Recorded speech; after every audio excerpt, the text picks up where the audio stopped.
Lindsay here, the Frugal Crafter. Today we're gonna make a scene. We're gonna make a scene with stamps, that is, and it is so much fun. This video is brought to you by topflightstamps.com. That's where I got the stamps that I used, and I want to show you the sets that I chose stamps from. I chose these birds from the Jenny Wren set from Hobby Art Limited, and then I had a couple scenic sets from Hobby Art. I went with the farmhouse and some of the accent fences and trees and birds, and I used some little stream stamps from this cityscape one. So there's many different kind of environments you can choose in stamp sets to create your scenes, or you can pull stamps together that you already have. I'm going to show you the basic techniques for building scenes and then how to use your markers to watercolor with them, and you can use whatever water-based markers you have for this, which is really nice. So make sure you check out the video description for all the links to the products that I used today and a coupon code for topflightstamps.com so you can save some money if you decide to do some shopping, and grab your supplies. We're going to have some inky fun, so let's get to it. The paper that I'm using for this is Bristol, and I took a 9x12 piece of Bristol and cut it into quarters, which gave me a 4.5 inch by 6 inch panel, and then 3 other pieces to use on other cards. Now when you scene stamp, you want to work front to back, so the first thing I'm stamping are the birds because they are in front of everything. Now, because the branch is designed for you to either continue the branch on, add a nest, add some leaves, I am taking the little leaf grouping stamp and stamping that a couple times. Now, I know I'm going to want to stamp things behind the birds and the leaves, so now I need to stamp those birds and leaves on a Post-it note. And when you're doing this, try to stamp it so that you're stamping on the sticky part of the Post-it note. That way it's going to adhere when you put it down onto your paper. Now, you can buy a masking sheets that are all sticky on the back, but I find Post-it notes are inexpensive and they work really well, and I can even save them in with that stamp set and use them again. And then you simply place your image right on top of the area you want to mask. I often will leave a large portion of the Post-it note attached if I don't need to get a really fine detail masked all the way around, so that's why you see that extra Post-it there. Now I'm gonna put a stamp on the main image there for the background, which is that farmhouse that has a little bit of foliage behind it.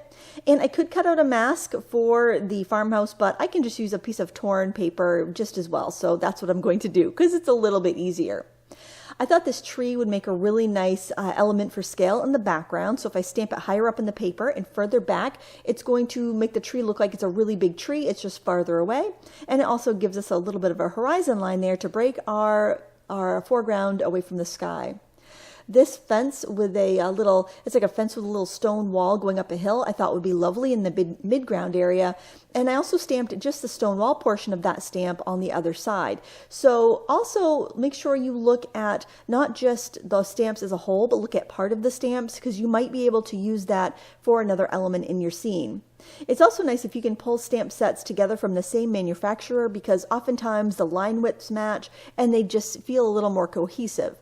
Versus kind of the more funky scene building that you might have seen back in the 90s where you had like a stamp from this company and from that company. And while it looked really cute and quirky, it was just a little less cohesive. This looks like you could have taken a pen and drawn the scene yourself, and it gives it a kind of more of a feeling that it all goes together. It gives it more of a unity. So there you can see it all stamped together, and I am going to heat set this with my heat tool just to make sure everything's dry. I did use a waterproof archival ink for that. I used archival ink in a brown shade, sepia I believe, but you could use black if you prefer. Just make sure it's a waterproof ink if you're going to use your watercolors. If you're going to use markers, just make sure it's a marker-friendly ink, like a Copic marker. Make sure it's a Copic marker-friendly ink. That's about the only thing you need to think of here. But since I'm using watercolor markers, I made sure it was waterproof ink. So instead of coloring it directly with my marker, which could leave streaks, I scribbled my marker onto my silicone mat and added some water to do a watercolor effect. Now, yes, you could totally use your watercolor paints for this. You don't need to use watercolor markers, but I think watercolor markers are kind of a really inclusive and less scary media for a lot of people. And I also use the same color down in the pond area.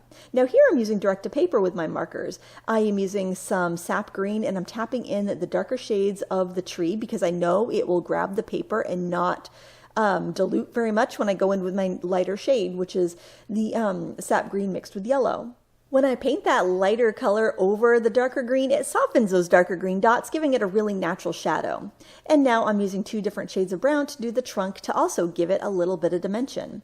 And I'm using that same brown to do the branch in the foreground. So try to repeat your colors as much as possible. You're better off to go with fewer colors, mix them on your mat, and keep repeating those colors to get more unity.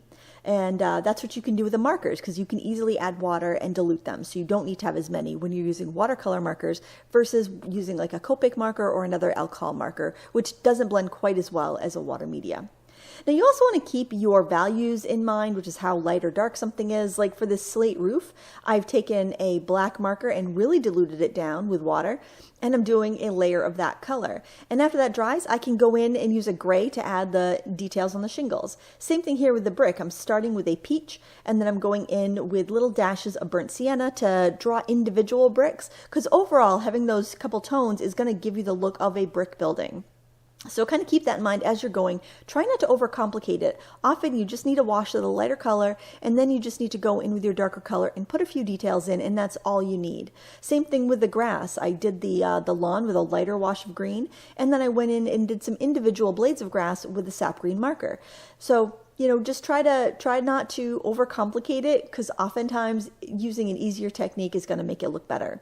Now here I did the darker shade with a sap green and added yellow to blend it out and give my foreground leaves a little bit more lightness and brightness so they'd stand out. Now I loved painting the little wrens here, and I didn't exactly know the coloring on a wren, so I looked up a picture of a wren on the internet, and I saw that it had pretty kind of ochre yellow bellies and brown feathers with some black spots and white spots. So I used that as my guide. Of course, you could do your birds however you want. You could probably make them even into little bluebirds or robins, because when you can color it, you can do whatever you like. But I thought I would go with the coloring of a wren, since that was the name of the stamp set.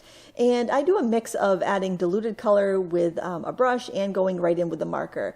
Oftentimes I like to go in with a wet brush to dilute some of the areas. Like I used indigo around the beaks and around the eyes, and I went in with a wet brush to soften the areas and give it a more fluffy look.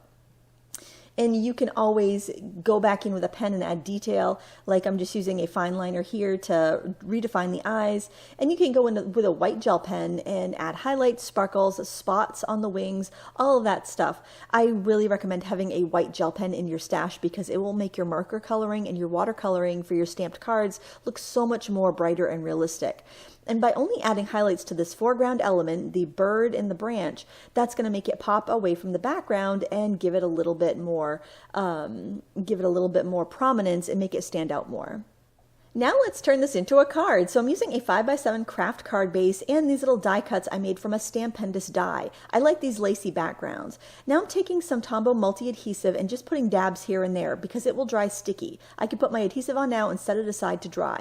I also want to ink the edges of this panel so it will make it pop a little bit and give it a little bit of a border and dimension on my card. And I'm also going to want to set that aside to dry too, to make sure I don't smudge that brown ink on my nice pretty white die cuts. Now while that's drying, I want to make an embellishment for this card, and I had this kind of a jewelry making string.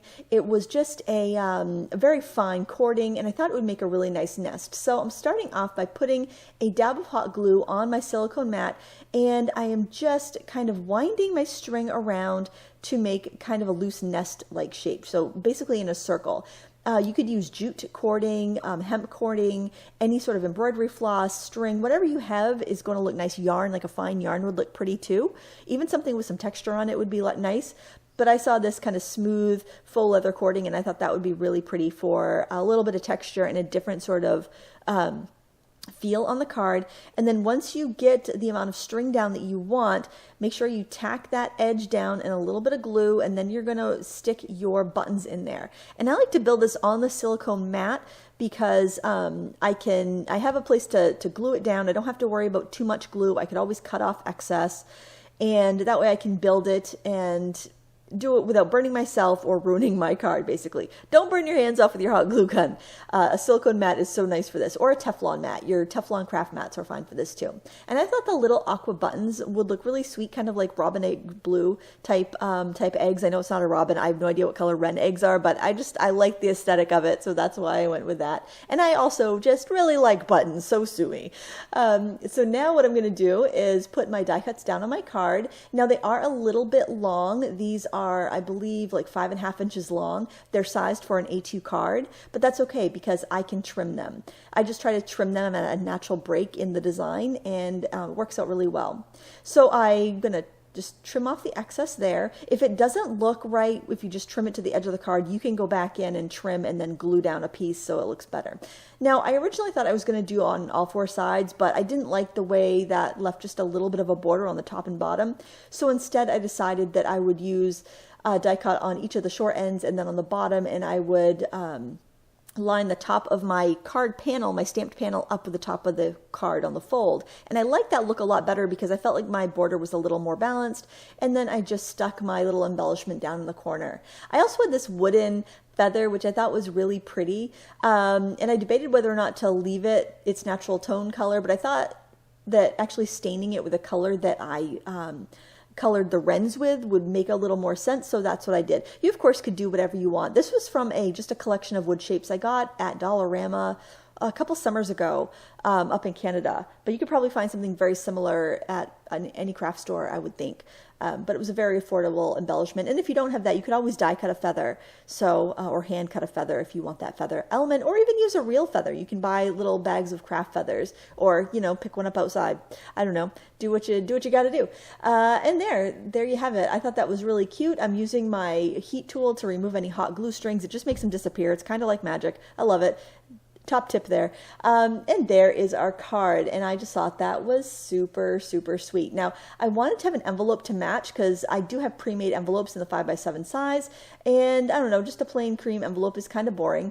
So I thought, why don't I use a really quick technique and kind of gussy it up a little bit. So I'm using a technique you've probably used before, but it's so nice with your watercolor markers. Since you got your watercolor markers out anyway, you might as well do this. So I'm using the nest and egg stamp that I really liked, but I wanted to do an embellishment on my card. But I thought if I use a stamp, it'll be the perfect way to make my envelope coordinate. So what you want to do is just use your water-based markers to color directly on the stamp. Now I'll tell you, this is going to work better with a normal marker versus a real brush pen.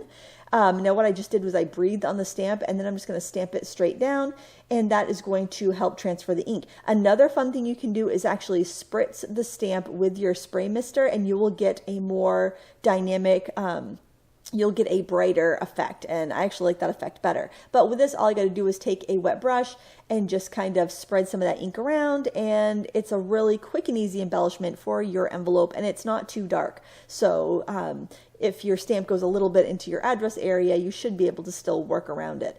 And that's all there is to it. I definitely recommend trying both techniques and seeing what you like, because it is a really fun technique and a really quick way to both embellish a card or an envelope, or even make the focal point for a card. Isn't that cute? You can add some little spatters of leftover ink if you want to. Here I'm going to show you there's still so much ink left on the stamp. I can just quickly spritz it with my spray bottle and then just stamp over the flap. Just be careful to let it dry with the flap open so you don't end up sticking the flap shut when you're working. And there you have it. Go check out topflightstamps.com to find all of the supplies that I used in today's video. They are an awesome store. They are an awesome sponsor. I appreciate their support here on my channel, and I hope you enjoyed this video tutorial. Thank you so much for watching. Please give me a thumbs up before you go. Until next time, happy crafting!